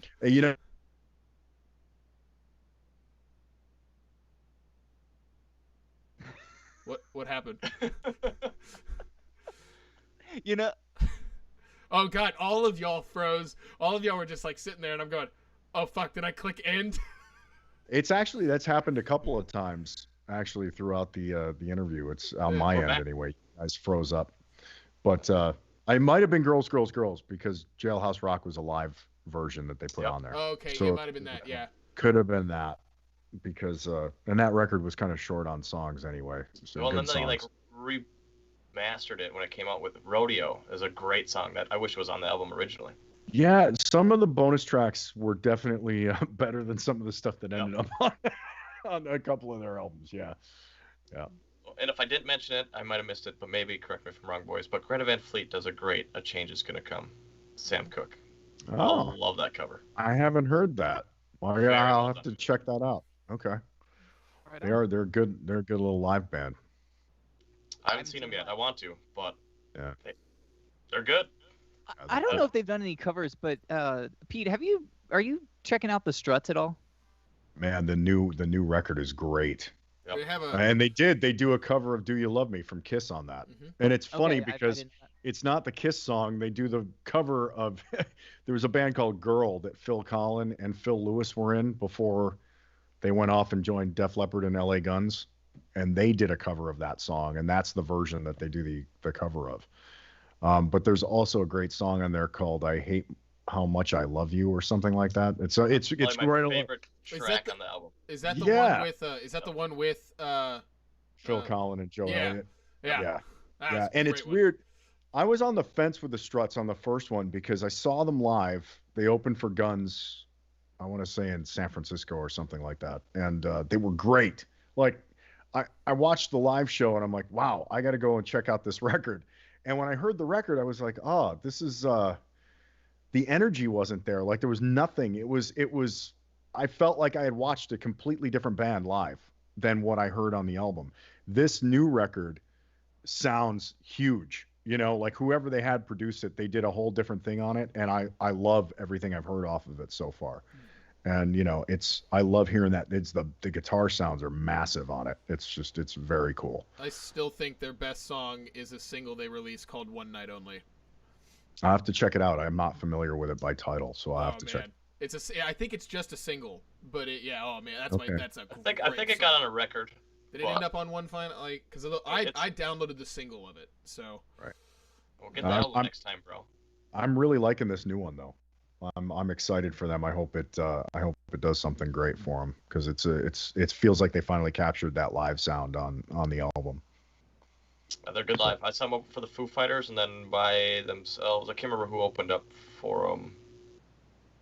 But it was good anyways. But they headlined at a small little club. They definitely rock. I seen them in Saintum. Sorry. I saw them in Dallas and Vegas, and they just that lead singer, man, Luke, he just you can't stop watching him. You know, Yeah, he he's a demands rock your star. attention. Yeah, he's a rock star, man. It's great. He's got a little bit of that Mark Bolan thing going on for sure from T-Rex. He's definitely got that spirit, you know, on stage.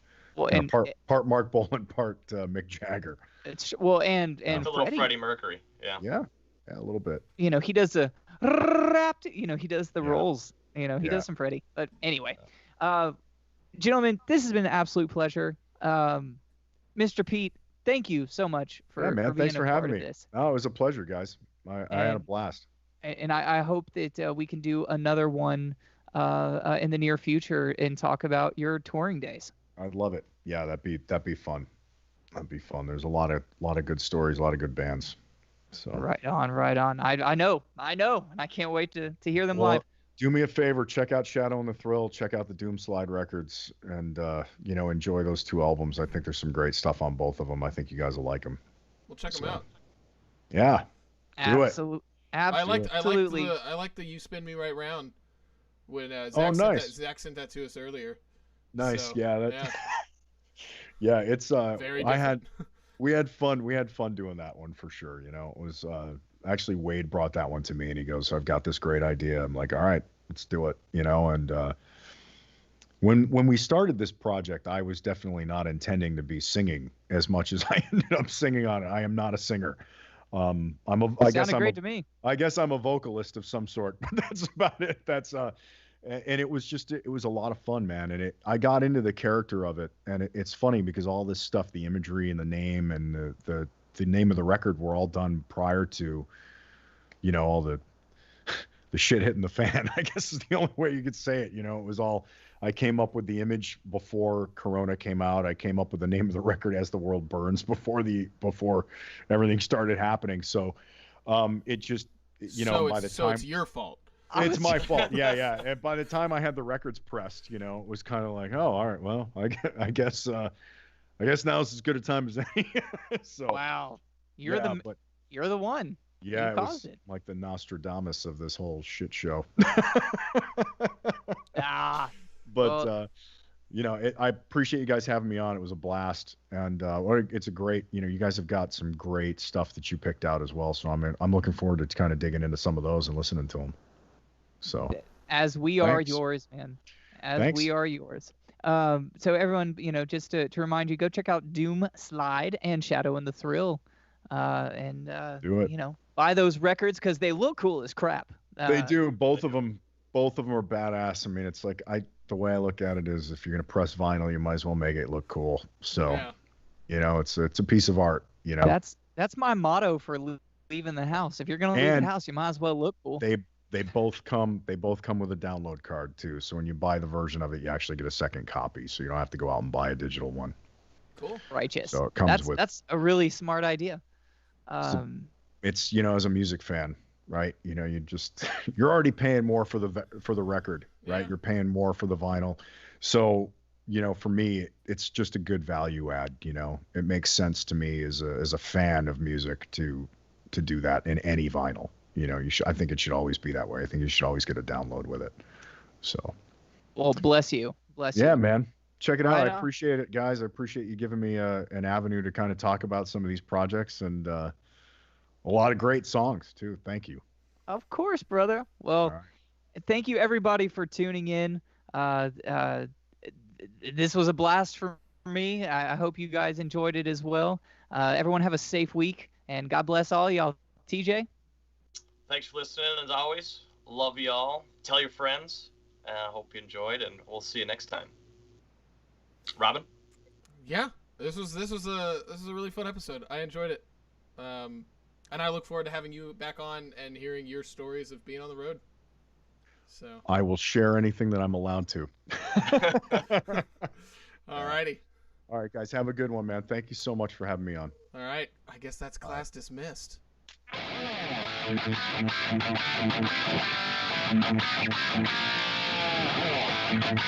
Oh wait, hold on. I totally forgot. Yes, for those of you wondering in the corner. Okay, no. That is a fully automatic Nerf gun. For All right. none of you wondering, We were so close. His parents were wondering.